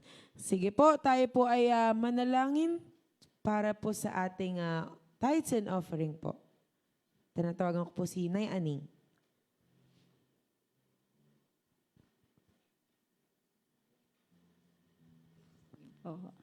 Sige, maraming salamat sa ating Diyos na makapangyarihan sa lahat. Sige po, tayo ay magbibigay ngayon sa atin mga offering sa ating Panginoong Diyos. Napakabuti mo sa amin, aming Diyos Ama na nasa langit. Patuloy na ang salita mo ay buhay, na ito'y nangyayari sa amin mga buhay. Kami po, Diyos, magkakapatid, magbibigay po kami ng masayang puso sa aming pagbibigay, Lord, ay ito'y amin ipagkakalob sa iyo ang aming mga pinagkakitaan. Maraming salamat po. Salamat po, Diyos, sa amin mga hanap buhay na iyong pinagpapala. Kami po, Diyos, ay binigay mo ng lakas ng katawan para po kami makapagtrabaho. Thank you, Lord, napakabuti mo sa amin. Maging ang amin mga kapatiran na patuloy na nagbibigay, masayang ang amin mga puso masaya na nagbibigay sa iyo. Lord, pagpalain mo ang amin mga tithes and offering na ito, Diyos, ay magamit mo ayon sa iyong kalooban ng masunod. Maraming salamat po, Panginoong Hesus. Kayo ang amin ay inabilin po namin ang amin mga buhay sa iyo. Salamat po sa pag-ingat mo po sa amin, ang amin mga pinagkakitaan. Ito ay gamitin mo sa ikalalago ng iyong mabuting balita sa mga tao na nais mo pang tawagin. Maraming salamat po, Ama. Ito pong amin dalangin sa iyo sa pangalan ng Panginoon. Amen po.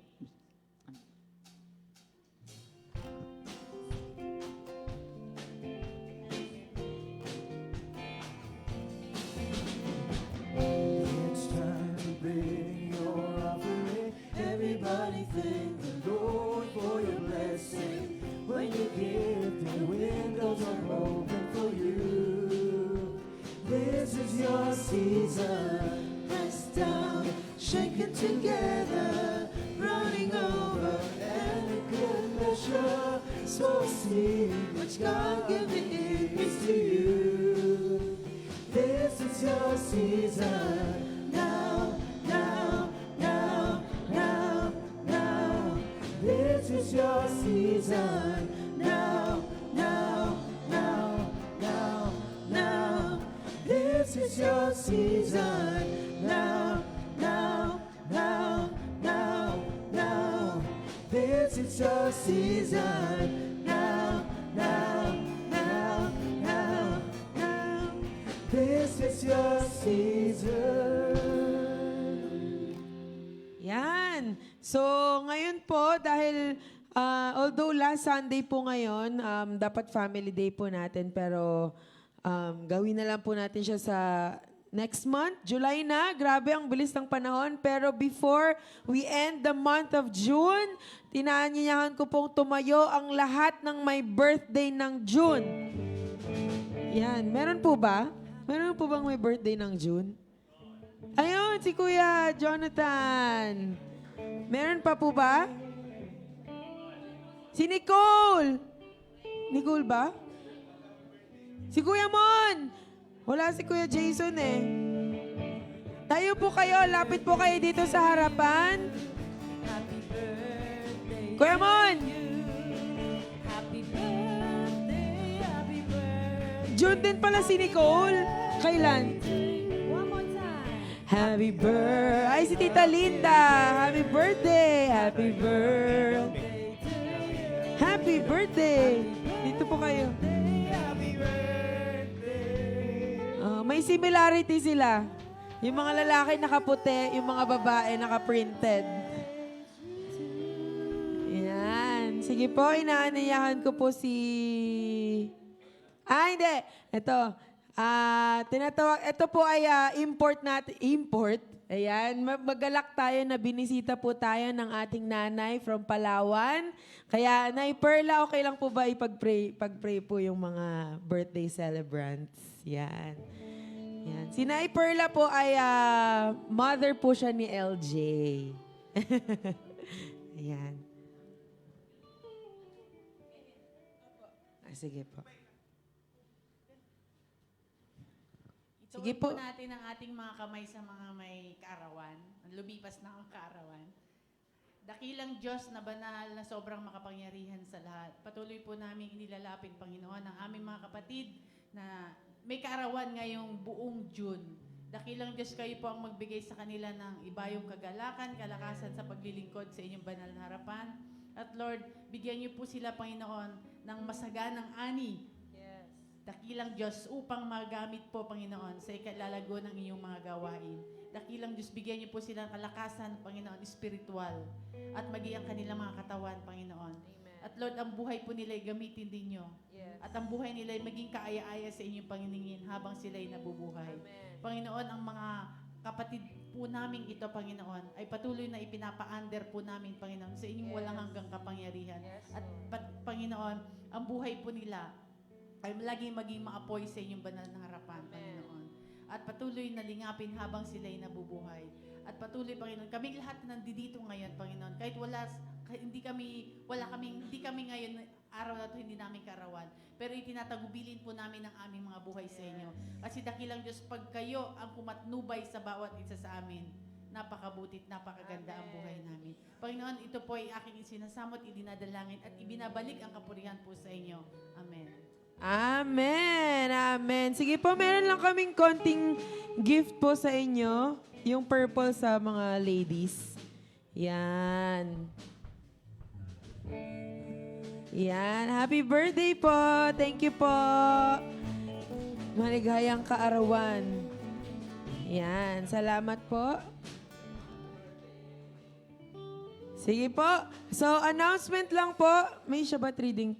Wala. Sige po, yung Shabbat reading po, ipopost na lang po natin sa group chat po natin, tsaka sa page po ng Love of Christ po. So, doon na lang po natin kunin yung kopya ng ating Shabbat reading. Let's continue to observe the Sabbath day. So every Friday po, meron po tayo dito.